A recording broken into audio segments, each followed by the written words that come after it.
to our brand new series, In the Know, where we interview dignitaries, we have discussions with local business people and residents so that you too can be in the know. We're very fortunate today, in our very first segment, to be in the office of Steve Toth, our state representative, and he is going to bring us up to date on the coronavirus, what we know and what we should be doing. Steve, thank you so much for making the time. Oh, I'm glad to, buddy. Good to see you. Oh, I'm so glad to be okay? here. I'm doing great. Yourself? I'm doing okay. My better half just flew out this morning to Wisconsin to see the grandbabies. Yay. Very cool. Yay. Yeah. So I'm going to be batching it for about 10 days. But nothing wrong with that. But you won't be very well nourished, though, probably. I will. A lot of junk food. So, Steve, well, tell me, on her flight, I mean, how's travel right now? So I drop her off at the airport, and it's empty. It's just empty. And I have a friend that just flew out to Florida, and anyone that's done any kind of travel in the last 2 years, every single flight you're on is full, and you're usually stuck between two very large people in the middle seat. Right. And my friend Jimmy said, man, the flight was 2/3 empty. And it's just like the airport this morning, it was empty. Huh. Any people wearing masks?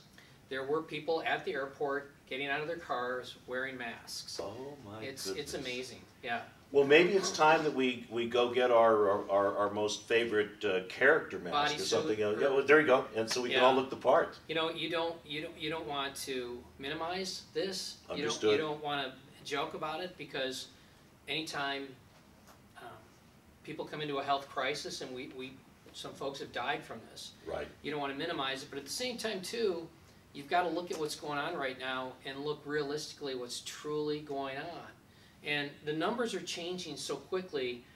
As you know, we shot this actually last week. Five days ago, and the numbers have changed so quickly. We didn't have time to edit and publish in order, here we are again. And today this is up to date, but it's changing, as Steve says, so quickly. Rapidly.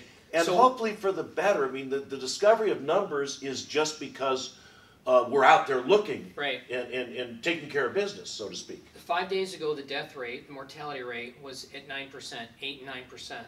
Now it's at 3.6% globally and in the United States. Why?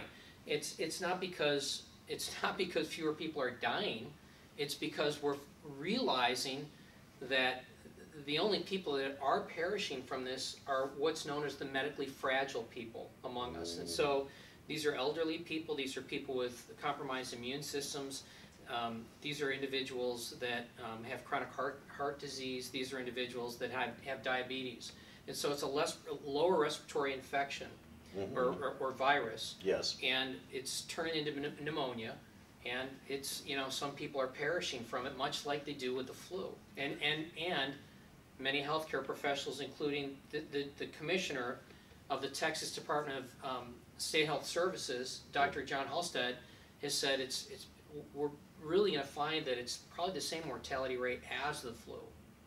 Well, it's interesting you say pneumonia. Well, that is one of the major causes of death in elderly through the various different flu seasons and so on. And I don't have the stats in front of me, but obviously we're getting stats on overload anymore, having to do with every type of sickness or virus or pandemic as we're hearing. Right. So, Steve, where are we in Texas, and where are we here, say, in South Montgomery County, for example, in North Harris? So Dr. Hellerstedt said, the really encouraging thing for us as Texans is, he said, we are empowered really to take control of this thing right here and now. And he said if Texans would just do the things that we do normally to prevent the common cold, and to prevent the flu, we can keep ourselves safe. Stay 3 feet away from people. And this is not an airborne virus. If you walk into the room with someone that had coronavirus, you don't have to worry that, wow, am I going to catch coronavirus? This is not an airborne virus. And so when you cough or you sneeze, you put out a sputal aerosol that goes out about as far as your arm, about 2.5 to 3 feet, and then falls to the ground. From that point forward, if you'll be careful to keep hand wash, and if you don't have hand wash, get to the bathroom and wash your hands regularly as necessary. If you've touched hard surfaces in a public area, it's a good idea not to touch your nose, don't touch your eyes, and to wash your hands regularly. And if you do those things, you'll be okay. You'll be okay. We're not doctors. We don't play doctors on TV. Right. But we listen to what the Texas Department of State Health Services and the CDC and the World Health Organization tell us. This is taking the lives of medically fragile people that if they contracted the flu, would probably take. Would have the same outcome. Would have the same outcome. So we need to do the things necessary that we'd already be doing to stay safe from the flu. For some reason in our culture we've grown comfortable with the flu. And so now we're in a heightened state where we're doing additional things to not get coronavirus. But if we would just do the normal things, these things normally, we would protect our elderly and our medically fragile people from the flu as well. Those are the things that we need to do.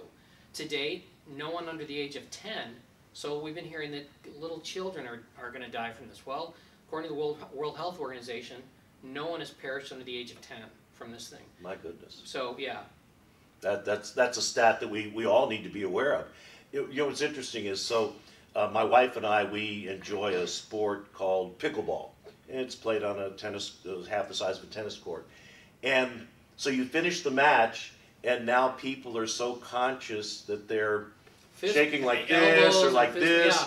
Yet you've been grabbing the ball that they've been grabbing with their hands, if they've been wiping their face as you serve it and play it. It's, I think that, obviously you and I were talking about it before we started filming, is those things that you would do consciously to avoid the flu, and that you do when you're in contact with your children that may have caught a cold at school, and you're trying to keep the rest of the family, you know how it cycles through when you have young children, and you know, one has it, then the next, and you spend about a month and a half so that everybody in the family gets to get through it. Well, if you start to practice those things, you know, properly, we should all be okay.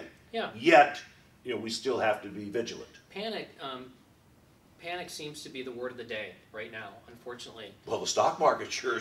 Well, my goodness. Go into HEB right now and try and find toilet paper. I mean, the shelves are empty, completely empty. Oh my goodness. So if we don't have enough toilet paper in our house, we're going to be, Yeah, exactly, right? Beware. Yeah.